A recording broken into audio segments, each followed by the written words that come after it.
r/NoSleep. Posted by you/WorldAwayTweedy. Have you heard of the Ask and Receive game?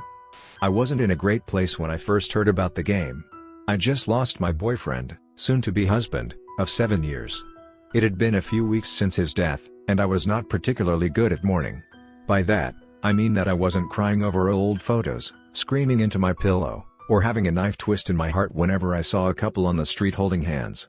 Instead, I'd just become awkward. You know, staring blankly at trees for minutes at a time, or belly laughing when someone ahead of me in line at Chipotle fumbled to find their credit card. I still couldn't really internalize the fact that he was gone. I would, every now and then, turn to my left on the sofa to tell him a joke, only to be like, oh right, he's dead. How strange. Naturally, my friends were pretty worried about me. Rebecca and Leah had known Ryan as long as I had. Leah had actually introduced us to him at a shindig she threw a near decade ago. Ryan was pretty much universally beloved by everyone in our group, and for good reason. He was compassionate, kind, thoughtful, smart, talented, you name it. Rebecca would often joke that scientists needed to figure out how to clone people so there'd be less douchebags and more Ryans in the dating pool, and Leah, cycling through a series of hot mess boyfriends, would always tease that she was speedrunning through serial monogamy to one day find a Ryan of her own. My life wasn't perfect, but my relationship was about as close to ideal as one could get. Ryan and I genuinely enjoyed each other's company, always communicated through all of our problems, and were excited about the future we were building together. And now, I was stranded. There's a lot I've been coming to terms with since his passing. The biggest thing is the fact that his behavior on the night of his death was, according to the police report, very uncharacteristic. He was coming home alone from a late night, he had a lot of alcohol in his system, extra confusing, as he was someone who seldom drank, and had accidentally sped through a red light. Noticing that he was about to drive right into a pedestrian, he slammed on the brakes as hard as he could, not realizing that he hadn't fully secured his seatbelt, and then bam, head in the steering wheel, and Ryan was dead by the time he'd reached the hospital. Rebecca was the first person I was comfortable meeting with following his death. It was a pretty awkward conversation. Halfway through, she nervously decided to tell me that Ryan had been planning an elaborate proposal for me before the crash happened. I could tell she was hyper-fixated on my reaction as she broke the news. Would this piece of information warm my heart? Or break it? As it turns out, the answer was neither. As soon as she finished telling me, I changed the subject and enthusiastically told her about the news anchor I saw wearing a flamingo patterned tie on CNN last night. Google tells me this might be depersonalization. The weeks went on, with Rebecca and Leah employing different approaches to help me during this dissociated mourning period. Leah correctly deduced that it was probably best to give me some space as I worked through things. Rebecca, on the other hand, rattled off a laundry list of things for me to explore: meditation, journaling, trying a new therapist, all things I took a stab at. None of them helped, unfortunately. Finally, during a random coffee date between the three of us, with me now 2 months removed from Ryan's death, Rebecca pitched something different. It's called the Ask and Receive game, she started. It's super simple. You're gonna compose an email, and in it, you're going to write down 2 things. First, you're going to explain your current situation. Second, you're gonna describe how you want your situation to change. Who do we send it to? Leah asked. Rebecca pulled out her phone and texted our trio's group chat with the following email address, omitted.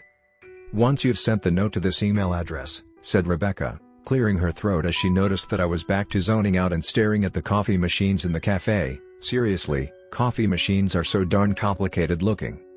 Once you've sent the email, she repeated, more sternly and looking straight at me, you'll be given a task to complete. If you successfully finish the task, your request will be fulfilled. But if you don't complete it... Rebecca trailed off on a pretty ominous note there. Enough to get my attention, anyways. Then you can't play the game anymore, she concluded. Oh. Not really a big deal. Rebecca continued. My friend told me about it a few weeks back, and apparently it's been working miracles for her, so I figured that we could at least give it a try. What did you say? I could tell that Leah, with her string of romantic failings, was probably open to giving it a go. As for myself, I nodded and tried my best to feign enthusiasm, more to appease Rebecca than anything else. The weeks carried on, and with it, my inability to feel anything remained, despite my best efforts. Each evening was a mindless haze filled with wine, sad YouTube videos, and piss-poor attempts at blogging about my feelings. I was sick of it. And so, I thought, fuck it. Might as well try a new stupid thing. I sat down at my computer, opened up Gmail, pulled out my phone and checked the group chat thread to find the email address Rebecca had shared, and then tried my best to recall what the rules of the game were. 1. Write down your current situation. 2. Describe how you want it to change. 3. Get a task. 4. Do the task. 5. 6. Profit. That was it, right? I started typing. Subject: Ask and receive game. Hi. My friend said it would be a good idea to contact you. My current situation: my boyfriend died a couple months back, and I'm in a weird haze where I don't really feel anything. How I want it to change: I want to start feeling again. Please let me know if you can help. Sincerely, Maya. And then I just sat there, staring at my inbox, a hodgepodge of songs I didn't care for playing off an auto-generated YouTube playlist in the background. Ping. Dang, that email came through pretty fast. I read the response. Good fortunes. Welcome to the Ask and Receive game. I acknowledge your loss. I acknowledge there may be strange feelings associated with your loss. You'll be given a task below to help solve this problem. Your task: you must clean all of the windows in your house. I would recommend using a high-quality window cleaner. Find something that costs at least $6.79 for a spray bottle that is 28 ounces or smaller. Clean the windows thoroughly and then dry them. Glad tidings. The Ask and Receive game. What?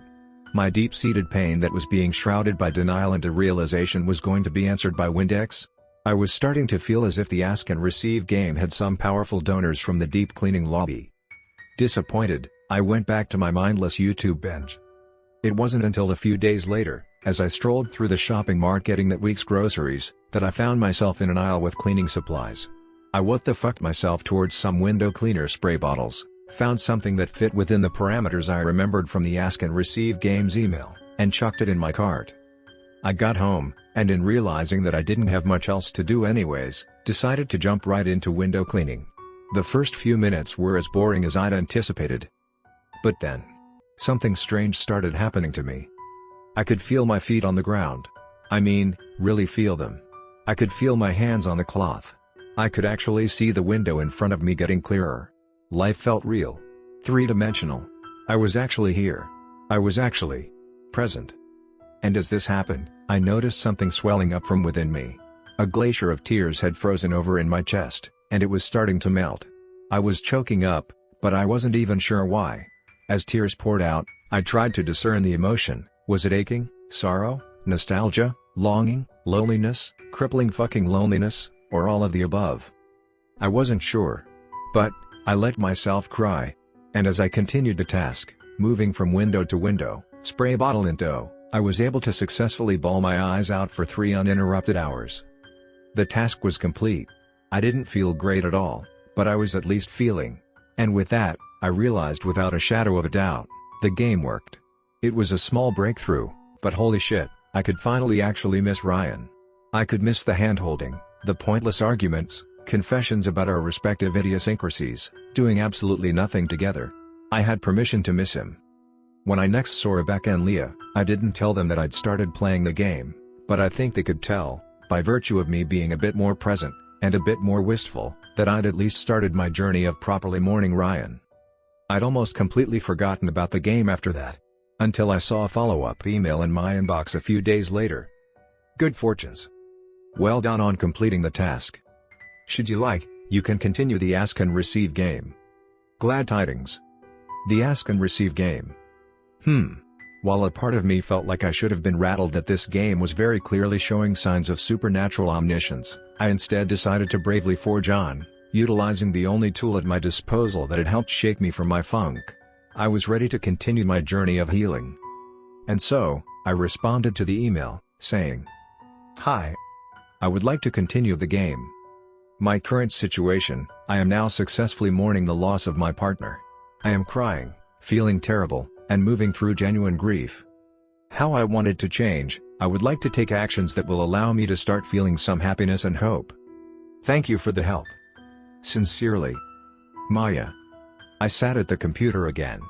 A bit more anxious this time. A few minutes, and then... ping. The game had answered. Good fortunes. I acknowledge you are working through grief. I acknowledge you would like to start building a bridge towards a happier stage in your life as you progress through this mourning process. Your task: leave your place of residence no earlier than 2 a.m. tonight. Walk outside barefoot until you find a house that is under construction. Enter it. Once inside, locate a staircase and sit on it. Tell your departed partner everything you wish you could say. Speak it fully and hold nothing back. Once you're done, sit there for an additional 5 minutes. Then, return home. Glad tidings. The Ask and Receive game. Vilp. This one was uncomfortable. I was secretly hoping that the answer this time around would be to build a shelf, or binge watch The Ultimatum on Netflix or something. Instead, Ask and Receive decided to capitalize on the fact that I was feeling pretty detached without Ryan in my life. Indeed, my risk tolerance was up. And so, strange as it was, I waited until 2 a.m. and then I left my house, barefoot as requested. The logical part of my brain had the numbers 911 typed on my phone, so that I could immediately call the cops in case anything weird happened. I made my way down the street, opting to step on the crunchy grass wherever possible, avoiding the concrete. After 20 minutes of wandering, more walking than I would have liked, I found what I was looking for: the wooden, skeletal structure of a large house, the second floor incomplete, awaiting walls and ceilings. I squeaked through an opening in the orange construction fencing, ignoring the no trespassing signs, and maneuvered through the rickety structure. Eventually, I found a staircase in the middle of the incomplete home, a sort of stairway to nowhere, if you will. I sat on the second step, and started talking out loud. I can't remember everything I said. There was a lot of ugly crying. I told him I missed his dad jokes, that I missed the stupid noises he'd make when he was yawning. I missed seeing him offended and grumpy, and I missed that all it took to cheer him up was a kiss on the lips. I missed the feeling of him being asleep in the other room. I hated that he died alone. After an hour of saying anything and everything, I sat there. Slowly, a soft, comforting sensation crept in. It felt like a warm hug. It felt like somehow, inconceivably, he had heard me. His essence was still somewhere in the universe, waiting to be called on, and ready to be plucked right out of the sky. I made my barefoot trek home, smiling, reddened eyes the entire way. I was bringing something back with me. Hope. Lightness. Happiness. When I next saw my friends, I decided to confess to them that I'd been playing the game. Both of them were thrilled. Leah was over the moon at the fact that I was finally starting to meaningfully move on from Ryan, and Rebecca was thrilled that a piece of unsolicited advice she'd shared with me had actually worked. Both were experiencing their own successes with the game. Rebecca was looking to get a promotion at work, and so the Ask and Receive game told her to go to a salsa dance class and make an absolute fool of herself. She did, and a week later, she went from coordinator to manager.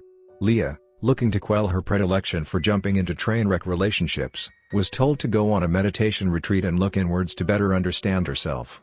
She did, and she returned a new and improved Leah, one who wanted to take her time to find her partner for life.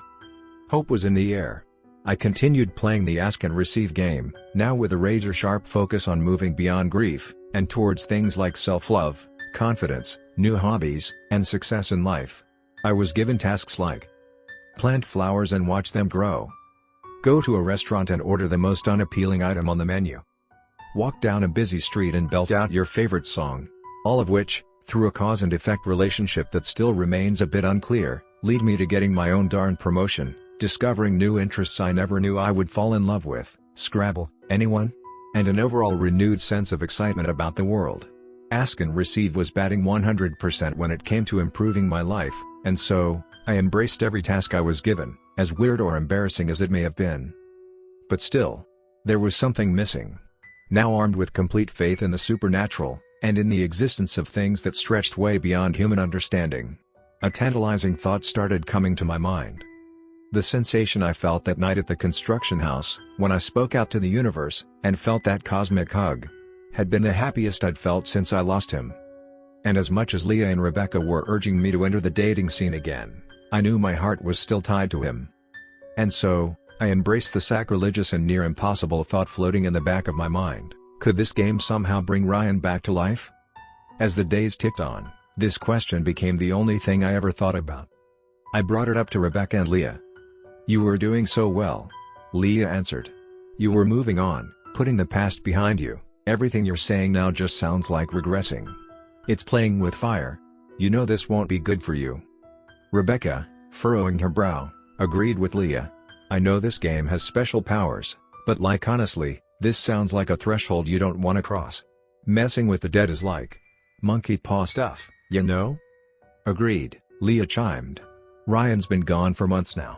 I know his death still probably feels like a knife in the chest, but the best thing you can do now is put yourself out there, play the field, go on some dates, and start falling in love again. I nodded. I mean, their words made sense. Logically, it all checked out. Booyah. Also, I had access to a supernatural game that could seemingly make anything happen, so. As soon as I got home, I started composing that next email. I had to know.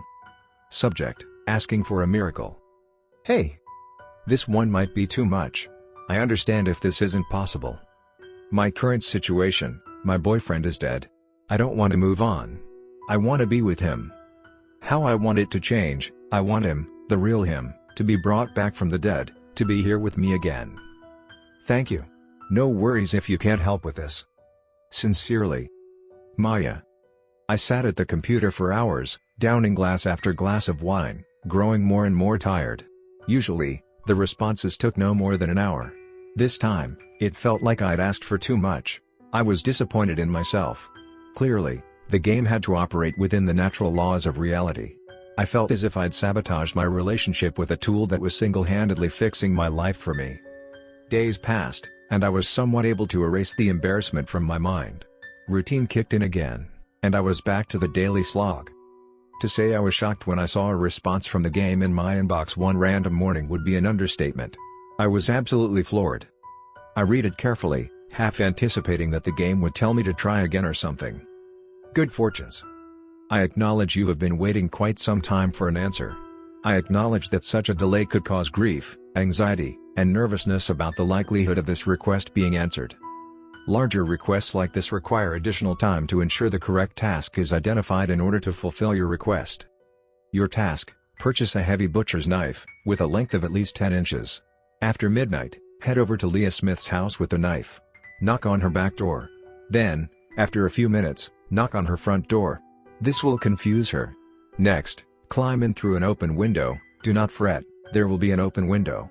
Once you've secured her, plunge your knife into her eye, pushing in until the blade exits through the back of her head. Continue inserting your knife through her skull for the next few minutes. After that, move on to the rest of her body. Be creative here. Utilize the emotions of anger, fear, resentment, and disgust that will be flowing through you to guide the knife. Once her body is split into 3 distinct sections, you will have completed your task. From there, dispose of her body using the means you best see fit. The body will not be discovered. Return home. In 10 days' time, you will hear a knock on your door. Your recently departed lover will have returned. Glad tidings. The Ask and Receive game. I could feel myself wanting to puke as I read it. It took me a few attempts to even finish the email. Jesus fucking Christ. The thought of even slapping someone made me want to pass out. Doing anything this abhorrent, let alone to a friend, was a level of insane cruelty that would never, ever be accessible to me. Clearly, my friends were right about this. I needed to move on. Bringing someone back from the dead required one hell of a disgusting payment that I wasn't willing to make. I let the email sit in my inbox. I didn't respond. The Ask and Receive game was over for me. Well aware that this strange, unknown force could make just about anything happen, I decided that I'd had my fill. My life had improved, and I didn't need its help anymore. And so, I moved on. The love I had for Ryan didn't subside. On the contrary, I was nowhere near ready to hit the dating market. This did lead to the odd moment of jealousy as I saw Leah and Rebecca's lives continuing to flourish with the game, with Rebecca climbing the corporate ladder in every discernible way, and Leah's eyes glinting with a newfound hope for her future. But still, life was good, honestly. I was going out more, doing new things, and escaping from my rut. I could feel the sun again. All of that brings me to tonight. Rebecca decided to throw an impromptu girls' night, and feeling extra open today, I decided to swing by. She'd invited a few of our mutual friends, though Leah, the biggest party animal among us, was inconspicuously missing. I'd love to say that it was a wonderful party. It wasn't. Rebecca, spotting that I was now seemingly 100% myself, decided to drop something on me that had apparently been weighing on her for months now. She was, of course, super drunk, Not sure if she would have broken this to me when she was sober, and she pulled me into her room, confessing to me in a teary, confused stupor. It was a story about the night of Ryan's death. Rebecca and Ryan had always been close, and they'd always been great confidants for each other, but no part of me expected her to tell me that Ryan had actually called her during his uncharacteristic drunk drive home on that fateful night. Wondering why on earth she'd waited this long to tell me about it, she told me her story. "I don't want to cause a stir at all," she mumbled, half lucid. "But like I really can't fucking do this anymore. It's just so fucking weird to know this." "It's all good. Just tell me what it is," I said, impatient. She choked back some tears and took another sip of her drink. She was in deep. "So, when Ryan called, and like I could tell he wasn't in his right mind and I kept telling him to pull over and park his fucking car." Right, I said, trying to make her get to the point. "He was actually coming back from Leah's place. She'd invited him over, told him she was throwing a surprise shindig and told him that she wanted his help to set everything up. He showed up, she gave him some drinks that he thought were gonna be light but instead they were like, super strong, and then she basically pulled this whole bait and switch on him. She confessed that she was, like basically, in love with him, and that she didn't want him to propose to you, like, she came on strong, saying that she always had feelings for him, saying that he should think about leaving you maybe? Like, I know, so fucked that I'm even saying it, like I'm so sorry, but like yeah, and then they, like, kissed? I think, and maybe even did a bit more than that, but then like Ryan came to his senses, he freaked out, left her place and drove off and called me to confess what happened, telling me that he fucked up and that he wasn't in his right mind, and he was panicking on how to tell you and apologize to you and I kept telling him to stop fucking driving dash. Right, I said, my heart dropping into my knees. And then he hung up, and I'm pretty sure it was only a few minutes later that he crashed, and I'm so sorry, and like, I don't want to create any shit now, I don't fucking know, you know? And as the shock crept in, it was only Rebecca who cried. I held her. I told her a comforting lie. "It's all good," I said. "Leah already told me. She confessed right after the crash." "Oh thank God," said Rebecca, continuing to cry into me. I went home shortly after. I made up a half-baked excuse, grabbed an Uber, and stewed in fury the entire way until I reached my house. I felt torn. Betrayed. Absolutely livid. I sat in my living room, one half a raging volcano, the other half a sea of heartbreak. I knew that Leah had known Ryan before all of us and that was the one that introduced me to him. I knew all about her troubles with love and how highly she thought of him. I even learned to ignore her awkward passes at Ryan that she disguised as jokes, and all of the times she'd say that she just needed to find a Ryan of her own. But this was beyond her. I never on earth thought she'd pull something as gross as this. I never thought that she'd be part of the reason that Ryan was gone now. And so, even though it was after midnight, I was resolute. I was going to call her, and I was gonna tell her exactly how I felt. I heard a knock at my back door. What the? As the minutes passed, and I tried to process whether I'd hallucinated the sound, I heard a knock on my front door. No. You can't be fucking serious. Panicking, I checked out the windows on the top floor of my house, all polished, they seemed to be closed. What the actual dash? More knocks on my front door. I ran into my room. I dialed 911, but the call wouldn't go through. I tried again and again, nothing. Petrified, I grabbed my laptop, and in a confused, hazy panic, I wrote an email to the Ask and Receive game. Subject, help. My current situation, I think someone's trying to kill me. How I want it to change, I want to survive and escape. Sent. After seconds of my rapid breathing, I received a response. Hello. I acknowledge your concern. Unfortunately, as you were unable to complete your previous task, you cannot play the game anymore. Moreover, the Ask and Receive game cannot interfere with the completion of an active task. Deepest condolences. The Ask and Receive game. Active. Task? I heard a grunt, paired with the sound of my downstairs window getting forced open. The sound of what I believe was a large knife, held in a free hand, scraping against the wall. A familiar voice, but one I was now hearing in a completely different context. Leah. She's breathing heavily. She's prying open my window. Fear and panic are filling up my soul, as I watch text message after subsequent text message fail to go through. I can't believe it. This journal, which I started writing as part of my recovery journey after Ryan's death, might be ending sooner than I'd ever imagined. I pray that it somehow reaches the outside world. As much as I want to fight it, the sad truth is that I'm scared. I'm petrified. The ask and receive game always seems to win. And now, I feel as present as I've ever felt. Life feels real. Three-dimensional. I'm actually here. Fuck. The steps are creeping up the stairs now. I can't believe Lee is going to be the one who brings Ryan back to life.